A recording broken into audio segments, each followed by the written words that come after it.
Will Donald Trump run the table? That's the question on everyone's mind as Iowa prepares to vote. We take you there tonight on Washington Week. The Republicans at war on the debate stage and off.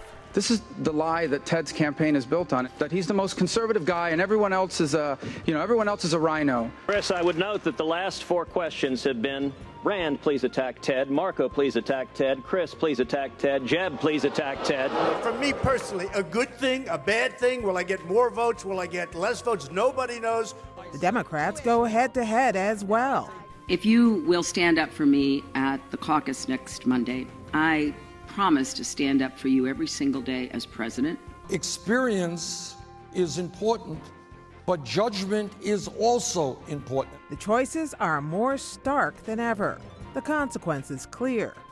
We'll take you inside the final days leading up to the first voting with Jeanne Cummings, political editor for the Wall Street Journal, John Harwood, chief Washington correspondent for CNBC, Alexis Simendinger, White House correspondent for Real Clear Politics, and Karen Tumulty, national political correspondent for The Washington Post. Award-winning reporting and analysis, covering history as it happens. From our nation's capital, this is Washington Week with Gwen Ifill. Once again, moderator Gwen Ifill. Good evening. At long last, the moment has arrived. After months of money-raising, finger-pointing, and political positioning, voters finally get their say beginning Monday night in Iowa. That doesn't mean more drama doesn't await in the next few days, like last night in Des Moines, where Donald Trump removed himself from the main stage, but not from the main story. And what happened last night, though, was amazing because I wasn't treated right. I did something that was very risky, and I think it turned out great because I'm on the front page of every paper. I'm getting more publicity than if I don't know. Been willing to say or do anything. So a secondary fight broke out last night between Senators Ted Cruz and Marco Rubio. Now you want to trump Trump on immigration, but you can't. We're not going to beat Hillary Clinton with someone who's willing to say or do anything to win an election. You know, I like Marco. He's very charming. He's very smooth. But the facts are simple. When he ran for election in the state of Florida, he told the people of Florida, if you elect me, I will lead the fight against amnesty. We both made the identical promises. But when we came to Washington, we made a different choice. John Harwood and Karen Tumulty are in Des Moines for us tonight. And I want to know what you think, John. Did the frontrunner, Donald Trump, set out what he set out to do last night? I think he absolutely did, Gwen. Donald Trump, in that clip you played, said, I think I came out ahead. And I think he was absolutely right. He led the newscasts on local television in Des Moines after the debate. He was spared the kind of withering fire he would have got as the leading candidate if he were on the center of the stage, including a video montage of past statements. He saw Cruz, his chief rival, who's trying to slow him down here, get hammered. And he saw Marco Rubio, who hopes to become the establishment alternative to him down the line, get a very tough question that made him look awkward in an exchange about how he's flip-flopped on immigration. I don't see how last night could have gone better for Donald Trump. Well, so how did it go for everybody else, Karen? Well, I think Ted Cruz had a pretty tough night. What we did get to see, though, was what these debates might have been like had Donald Trump not been in the picture, because it was a pretty substantive debate. It was probably the best night that Jeb Bush has had in a very long time. Well, expand on that a little bit, because I saw every bit of that debate as well. And Jeb Bush was better than he's been, but does that mean he was good? Well, had this been the field that he was running in, and certainly what we all had anticipated at the beginning of this race, I think that kind of performance, it was a little, to quote Donald Trump, low energy, but I think that kind of performance would have put him in the top tier. And now, the question is whether there's any way he can possibly rescue this candidacy. John, we started out by talking about whether Donald Trump could run the table. The one thing we know for sure is he is leading in every single poll in all of the top 3 states, first 3 states. The question then let's for a moment, let's amuse ourselves by talking about number 2 and 3. We saw them going head to head last week, Marco Rubio and Ted Cruz. Who came out ahead? I think Ted Cruz came out ahead as between the two guys because his position on immigration, which he defended, they were both attacked, but his position is closer to that of the Republican base, closer to that of all the people who were supporting Trump. But the fact that he did better than Marco Rubio didn't mean, as Karen indicated, that he did well. He didn't. And I think he had a lost opportunity to try to catch Donald Trump at the end. Marco Rubio's hoping for a strong third, maybe even a second, as a catapult going into New Hampshire. But I do have to say, one of the things that we have to acknowledge is that we are all going to get a test of how accurate this polling has been, whether Donald Trump has an organization that can deliver all those people who say they like him.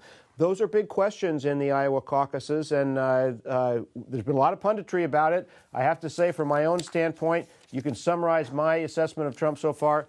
I was wrong. I'm holding up this confessional right here.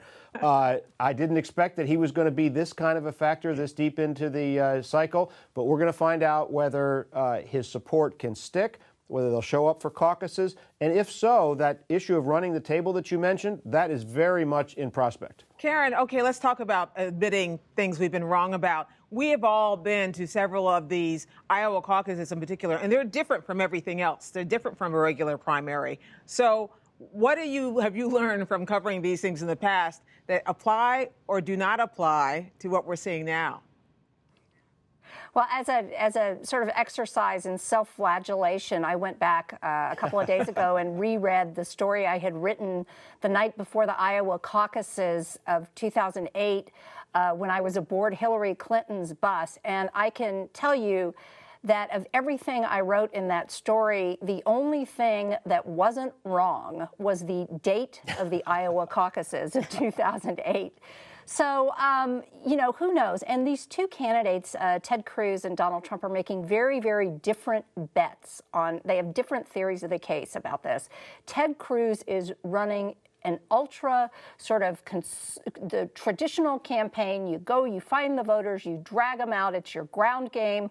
On top of this, some high fancy analytics today, believe it or not.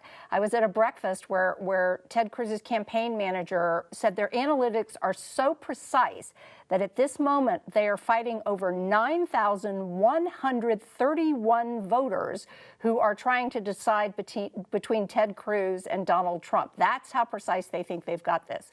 Donald Trump thinks that he can bring them in by power of his celebrity, that these big rallies are going to translate into big turnout. And I think most people in Iowa are going to be watching that turnout very closely. If it is somewhere near normal levels, say 120,000, that's a good night probably for Ted Cruz. If it's much higher than that, it's probably a very good night for Donald Trump. Okay, Jeanne and Alexis, let's take this back here. We're watching a little bit more arm's length here in Washington, but with the same history of being wrong about Iowa and New Hampshire in the past. At least I can admit to it. What are you watching for, Jeanne? I definitely am into the machine and the level of turnout because I don't really believe the polls. There are so many disturbing elements about them. The New York Times Upshot column did some analysis this week. We are doing some at the Wall Street Journal. But as Karen points out, if you look at one of these polls where turnout is 160,000, then Trump is way ahead. But if you drop it down to normal levels, 120,000, Cruz wins. If you look at some of the sampling that they've got in terms of self-described moderates and self-described very conservative Republicans, some of these polls have got moderates at, like 35%. Well, if you look at exit polls, they were nowhere near that level, a much smaller pool. So there are many levels that the polls bother me. So, I agree completely with Karen and John that Trump is testing every theory of the case in Iowa. He does big rallies, not little things. He's not advertising. He's just feeding off of the free media. running away from the last debate. Everything he's done defies convention, and the playbook has been completely tossed out. And the only thing that he did, and that is a long tradition, is he embraced the ethanol industry and the farmers of Iowa, and he did that largely to create a big separation between himself and Ted Cruz. So what are you watching, Alexis? Well, one of the things that I'm interested in is what do the evangelicals do? And I was interested in the debate because Senator Rubio was playing very much to that array of the demographic in Iowa, in addition to Ted Cruz's very assertive effort all the way through, calculating that evangelicals in Iowa would pay dividends for him. If Marco Rubio has a strategy and perhaps comes in third in Iowa or is up there in the 1, 2, 3, that would be good for him. And it's a strategy that I'm watching because Iowa and New Hampshire are races that are happening at the same time with different dynamics. And the candidates, as Jeanne is pointing out, are, where is Donald Trump today? He's not in Iowa. He is in New Hampshire, it happens to be. The rest of them are in Iowa. And the races are, have very different dynamics. But the money and the staying power and the strategy, especially coming out of Iowa, because of all the things that Karen described that can happen on a caucus night, and you have to have that strategy if you're a candidate and are thinking even sometimes of messing up another candidate's effort in a precinct. John, I'm curious about this idea about the establishment. We have now generally agreed that the establishment is a bad thing this year, and that if you have that tag around your neck, you're going to suffer. Is that really what it feels like on the ground when you talk to voters, when you talk to people who are actually involved in getting turnout and all of these metrics working? Does it feel that way to you, that there is this anger, that there's this pushback, or is that a meme that we have now invented? I think it's real, and it's not only anger, it's also idealism. You see it on both sides of the race. The people who get most passionate about political campaigns are the people who tend to think that government isn't working well for them or working as well as it could. And so that's where the energy is. And on the Republican side, Donald Trump is saying, look, established politicians for a long period of time have not delivered for you. And if you look at what's happened to income trends among working class Americans over the last 40 years, he's playing to a receptive audience, and he's capitalizing on that. Bernie Sanders doing the same thing on the Democratic side, talking about income inequality. So I do think it's real. It's not always anger itself, but it's motivation, and it's motivation to change a government they don't think is delivering. What's the motivation that you're seeing, Karen, among voters? I think, and particularly on the Republican side, there is this, look, we've given these guys, we've given the party establishment the keys to the car in any number of elections over the last decade, and they always end up betraying us. And that, I think, is really what is fueling this anti-establishment anger out there. And, there's some issues that I think Donald Trump has brought to the forefront that I don't think, I think he's correct when he says people wouldn't be talking as much about immigration if it weren't for him. So that it's a combination of specific issues that have become real markers to people as to why they're fed up with the people they already have in Washington. Well, we've been focusing all on the Republican side for the first part of this. Let's talk about the Democrats, because things heated up on their side as well. The best sign, the Clintons are suddenly all in Iowa and New Hampshire as Bernie Sanders closes in. I want to thank you for working to be part of this process where on Monday night, you are the first people in the entire world who get to express an opinion about who you think should be the next president and commander-in-chief. American democracy is not a football game. It is not a TV show. It is not a spectator sport. Democracy means that all of our people are supposed to be involved. Decisions are being made today in Washington and in your state capital which impact your lives. Given the turnout, especially in Iowa, I'm not sure it's not a spectator sport, but Jeanne, I'm curious, in the Democratic side, how is this different from what we've seen playing out on the Republican side? Well, Hillary Clinton learned a lot of lessons from 2008, and she has built a very big, very broad machine. And the Democratic caucuses are they are significantly different from the way the Republican system will work. And the truth is, one vote is not quite equal to another vote in this caucus process for the Democrats. It's very complicated, but basically, what Bernie Sanders can't do is go into a college city and run up some giant vote and use that margin to win the state. Even though he has said that's part of his strategy, isn't it? Well, in each precinct and in each of these caucuses, there are a certain number of delegates that are up for grabs, right? Say in one of the big college towns, it's 90, all right? So he can win that by one vote or 100,000 votes. It doesn't matter. He gets 90. Hillary Clinton then can go out into farm country, into Clinton County, for example, where there are 24 delegates up for grabs, and she can win that one with 250 people, and she gets 24. So it's very much the math game that Obama mastered and Hillary Clinton didn't, and the Bernie Sanders team admits they have not caught up. Well, and Alexis, isn't it interesting also that there's another Democrat out here, and that's Martin O'Malley, who even though he's not doing he's not doing great in the polls, but he could get just enough on caucus night to throw his weight around. He could, and he was asked that question in the last Democratic debate, and his response to his supporters, however many of them he has invested in Iowa, was stand strong. So he was not tipping his hat. He wants to see if he can get to the threshold, as Jeanne was describing it, in each precinct, which is unlikely for him to be able to do in any significant number.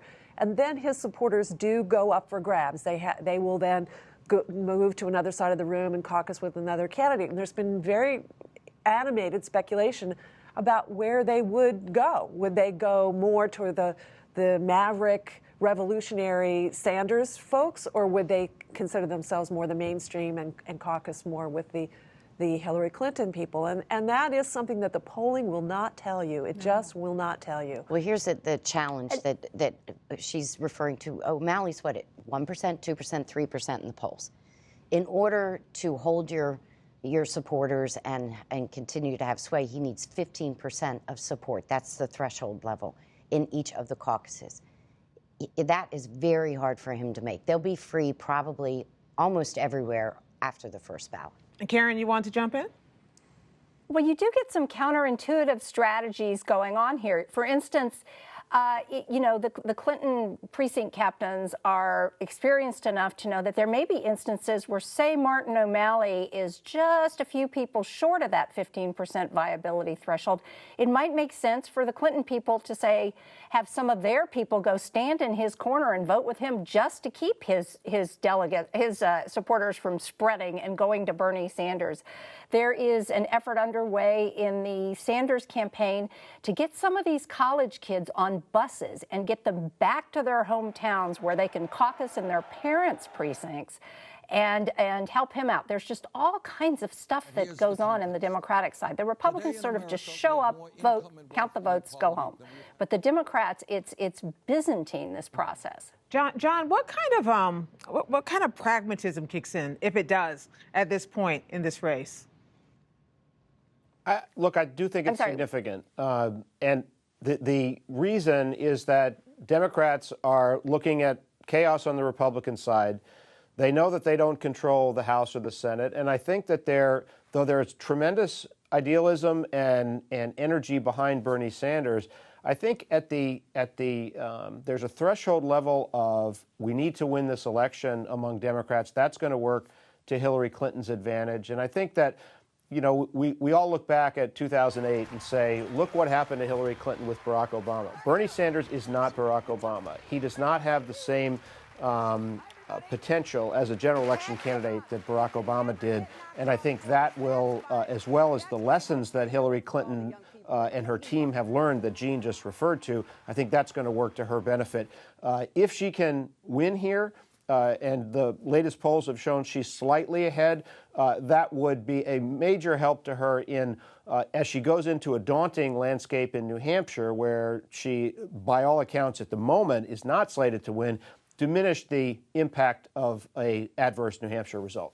Well, Karen, I want to talk to you a little bit about that, because there are a lot of imponderables here. One is money. One is what happens next, whether she can afford to lose or lose ground at all in Iowa, and whether your editorial page wrote a very strong, pragmatic, they believe, essay telling about why Bernie Sanders is not the right choice for Democrats. Obviously, they're a different part of your news organization, but it's a lot of argument that a lot of Democrats are making.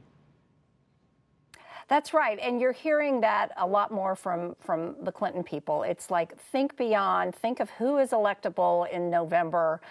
But the fact is, you go to a Bernie Sanders rally, there are people there of all ages, the energy level is just through the roof.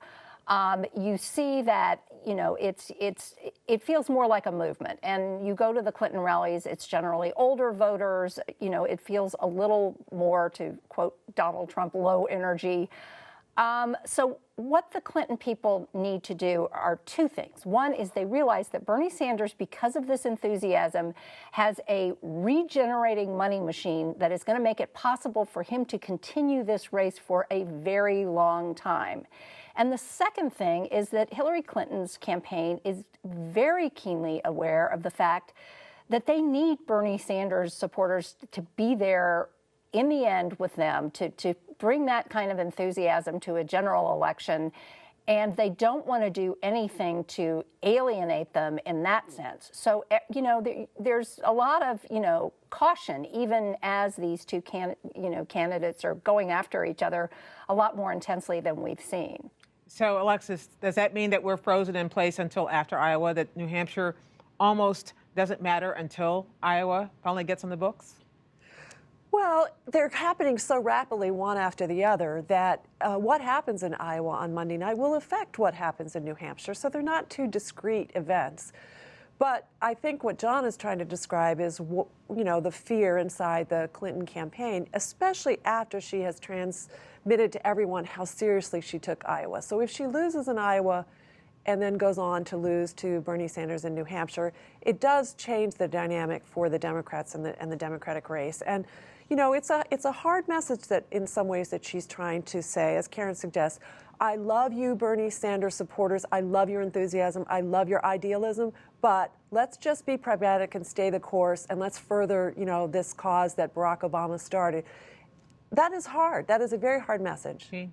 Well, the two double back-to-back losses is really not good for Clinton. Bear in mind, the Clintons have never won Iowa. Not the husband, not the wife, except for in his re-elect. So they got kind of a curse thing going on up there.